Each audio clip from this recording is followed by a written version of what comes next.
നമസ്കാരം. ഇനി മുതൽ ഗോൾഡ് കാർഡ് എന്ന സംവിധാനം കൂടി ഉണ്ടാകുമെന്ന് ഡൊണാൾഡ് ട്രംപ്. ഇതിലൂടെ അമേരിക്കൻ പൗരത്വം നേടുന്നത് എളുപ്പമാകുമെന്നാണ് ട്രംപിന്റെ പ്രഖ്യാപനം. പണം നൽകി പൗരത്വം നേടുന്ന ഒരു സംവിധാനമാണ് ഗോൾഡ് കാർഡ്. നിലവിൽ യുഎസിലുള്ള ഗ്രീൻ കാർഡ് സിസ്റ്റം അപര്യാപ്തമാണെന്നും പോരാ എന്നും അഭിപ്രായപ്പെട്ടതിന് ശേഷമാണ് ട്രംപ് ഗോൾഡ് കാർഡ് കൊണ്ടുവന്നത്. പണമുള്ള കുടിയേറ്റക്കാരന് ഉടൻ പൗരത്വം. ട്രംപിന്റെ ഗോൾഡ് കാർഡ് നയത്തെ ഒറ്റ വാചകത്തിൽ ഇങ്ങനെ പറയാം: $5 മില്യൺ, അതായത് ഏകദേശം 43 കോടി രൂപ സർക്കാരിന് നൽകാനുണ്ടെങ്കിൽ ഗ്രീൻ കാർഡിൽ ലഭിക്കുന്ന പ്രിവിലേജുകളെല്ലാം വെച്ചുകൊണ്ട് തന്നെ ഉടൻ പൗരത്വം ലഭിക്കുമെന്നതാണ് ഗോൾഡ് കാർഡിന്റെ പ്രത്യേകത. സമ്പന്നരായ ആളുകളെ യുഎസിലേക്ക് ആകർഷിക്കുക എന്നതാണ് ഗോൾഡ് കാർഡ് കൊണ്ട് ട്രംപ് ഉദ്ദേശിക്കുന്നത്.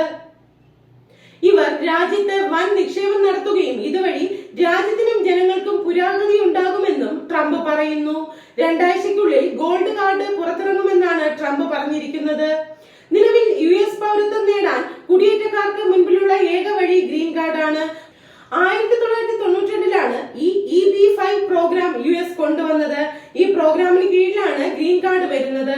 വിദേശ നിക്ഷേപകരെ രാജ്യത്തേക്ക് ആകർഷിക്കുകയും അതുവഴി കൂടുതൽ തൊഴിലുണ്ടാക്കുകയുമായിരുന്നു ഗ്രീൻ കാർഡിന്റെ ലക്ഷ്യം.